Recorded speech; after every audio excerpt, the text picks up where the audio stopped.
Saudari dan saudara yang terkasih,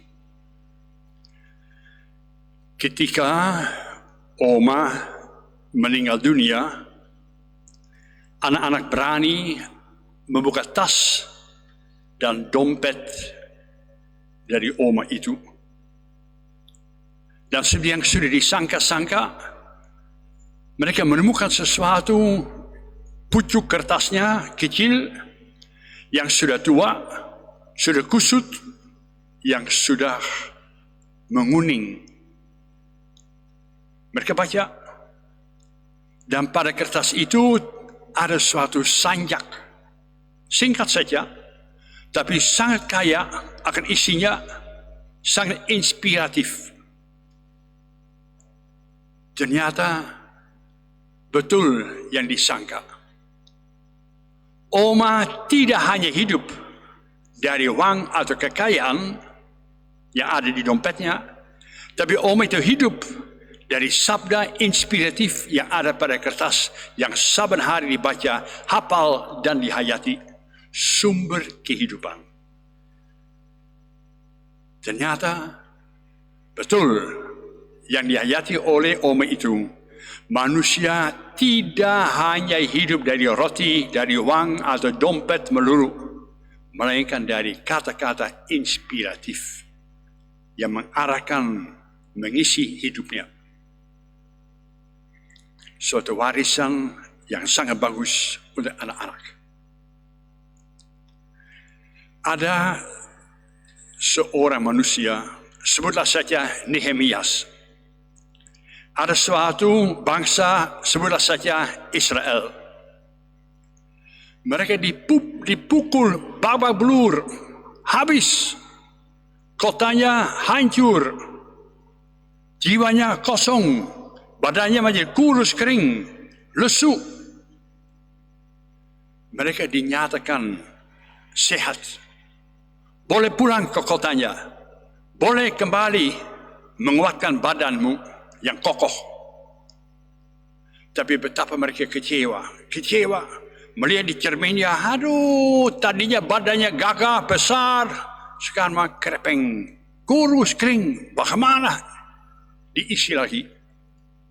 Kotanya yang tadinya dibanggakan hancur, puing melulu, bagaimana dibangun? Dengan macam-macam usaha mereka berjuang untuk menggemukkan lagi badannya, dijadikan kembali gagah, membangun kota yang indah, kebanggaan mereka, tapi banyak gangguan, banyak susah. Akhirnya mereka runding bersama-sama. Mestinya bagaimana supaya kita menjadi pribadi yang gagah, yang pribadi yang mempunyai identitas yang menarik, suatu kota yang memberi rasa nyaman dan aman kepada kita. Dan akhirnya mereka mendengar dari seorang imam, ahli kitab suci, kata-kata yang pernah mereka dengar tapi suka dilupakan, bahwa percuma kalau manusia membangun badannya atau kotanya dan hanya mengandalkan kekuatan sendiri saja, sia-sialah. Hanya berpegang pada sabda Tuhan, mengisi hatimu dengan sabda Tuhan, manusia akan hidup dan kota akan menjadi bahagia, bagus. Maka untunglah si imam ahli kitab suci namanya Ezra, dia bangun, dia mengambil kitab suci.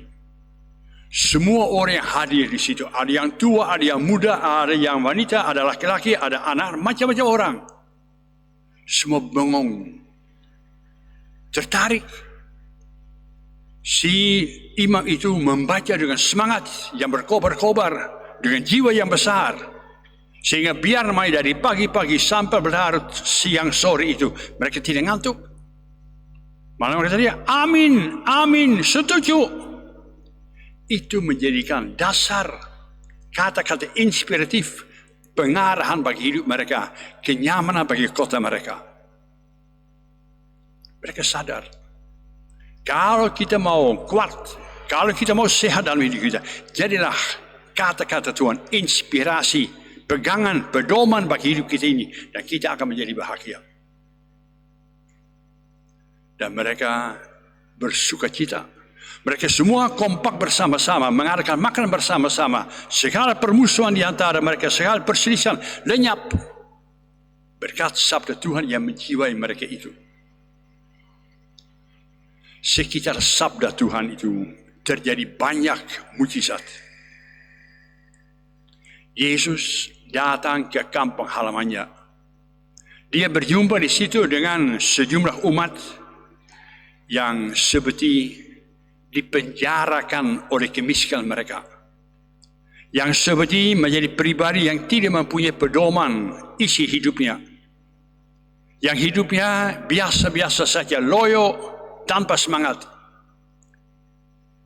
Dan Yesus membuka sabda Tuhan. Membuka kitab suci. Dan menawarkan kepada mereka pembebasan dari segala kegelapan hidupmu. Kesembuhan bagi orang-orang yang buta, yang tuli. Masa depan bagi orang-orang yang bingung. Buat apa hidup? Dan Yesus itu membangkitkan dalam hati mereka semangat yang baru. Kata-kata inspiratif yang dibaca berdasarkan nubuat dari Nabi Yesaya itu menggairahkan mereka kembali. Tanpa Tuhan di dalam hati kita, sia-sialah hidup kita. Betapapun kaya, betapapun gagah badannya, betapapun hebat dipuji-puji, tapi kalau di dalamnya tidak ada isi kata-kata inspiratif yang mengarahkan hidup kita, kita menjadi orang miskin yang susah. Ada satu catatan. Selain ajakan dari Tuhan Yesus untuk mentaati, untuk menerima, menghayati sabda Tuhan, Yesus itu menambah. Mulai hari ini, pada saat kalian menerima sabda Tuhan ini dan mau melaksanakannya, engkau akan menjadi bahagia. Artinya apa? Nggak cukup saudara kita rajin saban hari membaca kitab suci. Malahan ada orang yang bangga, pastor saya sudah hafal kitab suci. Sudah 3 kali saya baca dari depan sampai buat apa? Ngapain? Kitab suci bukan untuk dihafalkan, tapi untuk diri, tangan dan kakinya. Untuk dihayati dalam kehidupan sehari-hari. Dan itu menjadi inspiratif baik bagi kita maupun bagi orang-orang lain. Maka saudara, mari kita menyadari, kita pun seringkali pribadi yang hidup dalam kegelapan. Kita pun seringkali orang-orang yang lahir gagah perkasa, hebat, luar biasa, sukses, tapi di dalamnya kita orang miskin.